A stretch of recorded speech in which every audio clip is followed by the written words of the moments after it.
सिर्फ एक मिनट। आजकल बीमारियां बहुत बढ़ती जा रही हैं। मौरूसी बीमारियों के अलावा भी अक्सर बेशतर खबर आती है कि 40 साल से कम उम्र का एक नौजवान फिजिकली बहुत फिट था, हंसता बोलता था, और अचानक हार्ट फेल हुआ और ख़त्म हो गया, किडनी फेल हुई और ख़त्म हो गया।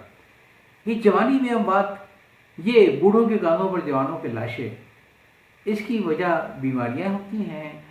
कुछ तो मौरूसी बीमारियां हैं, मगर इसका हिस्सा कम है। ज़्यादा हिस्सा इसमें किसका है? नाकिस ग़िज़ा, दूसरी है गैर ज़रूरी दवा, तीसरी है हमारी बदएहतियाती और लापरवाही। आपको ये सुन के तैजुब होगा कि नाकिस ग़िज़ाओं के अंदर बड़ी बड़ी इंटरनेशनल फूड चेन में मिलने वाली बहुत महंगी अशिया भी नाकिस होती हैं। बड़ी ब्रांडेड बेकरी में जो डबल ट्रिपल कीमत पे आपको चीज़ भेजते हैं वो भी नाकिस होती हैं, और 5 स्टार होटलों में भी जो खाने खाते हैं वो भी नाकिस होते हैं। क्यों? इसलिए कि इसमें जो खुशबू और रंग पैदा करने के लिए केमिकल इस्तेमाल किए जाते हैं वो हमें लेकर बैठ जाते हैं, और ये इनकी मजबूरी है कि वो चीज़ में ऐसी लत लगाएं कि नशे की तरह लोगों के पास पलट कर आएँ।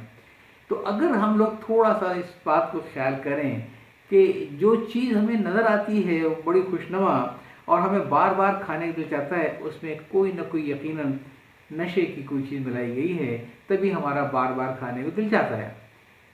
थोड़ी एहतियात करें। खाना खाना कोई लग्जरी नहीं है। बहुतों को तो कई दिन खाना नसीब नहीं होता है। ये एक ज़रूरत है। आप ज़िंदा रहने के लिए खाना खाइए, खाना खाने के लिए ज़िंदा ना रहिए।